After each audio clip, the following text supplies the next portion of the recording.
Hey guys, it's Danielle here. Okay, so I am trying to get more consistent with sharing more videos with you guys. I'm the creator of Natural Beauty Row Hair Extensions, or NBR, maybe you've heard of it. It's a system using beads and string and hand-tied hair. So in this video, I want to talk to you about one of the questions that I get a ton is how much hair am I wearing and how are they placed? But honestly, hair goes by grams. So it's one of those things, if I tell you, hey, I'm wearing 10 pieces of hair, it depends on the brand of hair that you're wearing, and not all hand-tied hair is created equally. So hand-tied hair is referencing how the hair is actually sewn together on the weft, but it doesn't dictate how many grams are on that actual strand of hair. It doesn't dictate the quality, the color. There's so many variables. So that's a whole nother video in its own, but I'll kind of walk you guys through my hair quickly. I keep looking over there. The camera is over here. I'm gonna walk you guys quickly through how many rows I have, how they're placed, and things like that. So I have a hand-tied hairline that I actually created. It's called ISLA. It's after my third baby girl. And it's only sold to NBR artists, but it's what I currently have in my hair. It has more grams per weft, so I get a ton of fullness in my hair, and I'm actually only wearing 2 rows and then a mini piece in the back. I call the mini piece my connecting piece.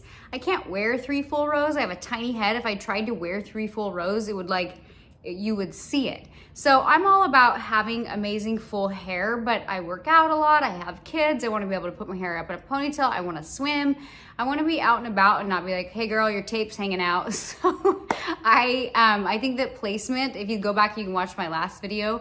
I think that placement is so important to hidden hair extensions, or something that gives you a little more versatility with day-to-day life. So I'm gonna literally lift up my hair and show you guys. So this is my main row. I call it my main row because it's the row that goes the furthest around my head, and it carries the most grams on this row because it's the biggest row, so it can carry more weight.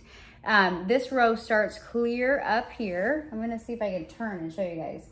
And it drops back all the way through here. Again, this is the main row. This is kind of the middle. So then you want to see my mini through here. Here is my mini row. It starts from here to here. And it's just kind of a connecting piece for these pieces so that everything blends. And you can see, I don't have them, my mini sits here. So it sits about here. So it sits pretty low. And then my bottom row, let's see if I can, it's hard to show you guys, but my bottom row sits, where is my bottom row? There it is. So my bottom row sits here, and then my top row sits here. So you can see they sit really close together.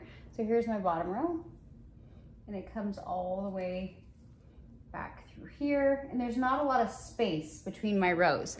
So because I have fine hair, I, instead of spacing my rows out, I condense them down. And what this does is it gives me a lot of fullness. It allows me to cut and layer into it and give my hair a really full look without them showing. One of the other things you'll hear a ton in the hair extension space is, I want skinny ends, I want skinny ends. Well, nobody wants beefy ends. That's that's weird. So when I tell my artists, when I'm training my artists, skinny ends to me does not mean skinny hair. It means just that, skinny ends. It means tapered ends. I don't know if you guys can see. I'm wearing a mix of 18-inch and 22-inch ISLA hand-tied hair. So skinny ends to me means there's a lot of variation, there's a lot of movement, there's a lot of layers, and the ends themselves are skinny, not the overall look is skinny. For me, because I have, shorter layers, my hair just doesn't grow great. It just breaks off when it hits a certain point. I always joke around that I have like an ongoing mullet, not by choice. That's just kind of how my hair grows out. So I want my ends to kind of mimic what my natural ends would look like, which is a little bit more tapered off throughout the ends.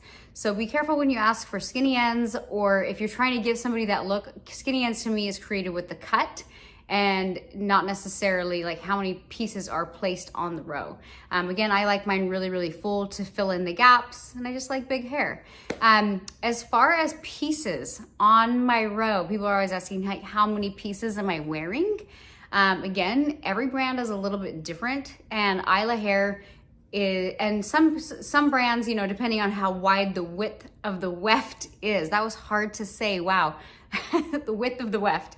So how wide the actual weft is, if somebody says, oh, I have 23 grams on this weft, well, how long is their actual weft, right?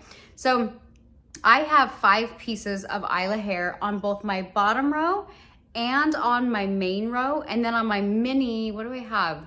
On my mini, it's just 1 piece folded in thirds. So I'm wearing 11 pieces of ISLA hair. This is 11 pieces, 2 rows and a mini. So it's a question that I get a lot, and I was like, I'm gonna jump on and do a quick video and talk to you guys about show you guys how mine are placed, and then talk to you about how much hair I have on. So anyways, if you guys want more information on my education, I'll link it at the bottom of this video.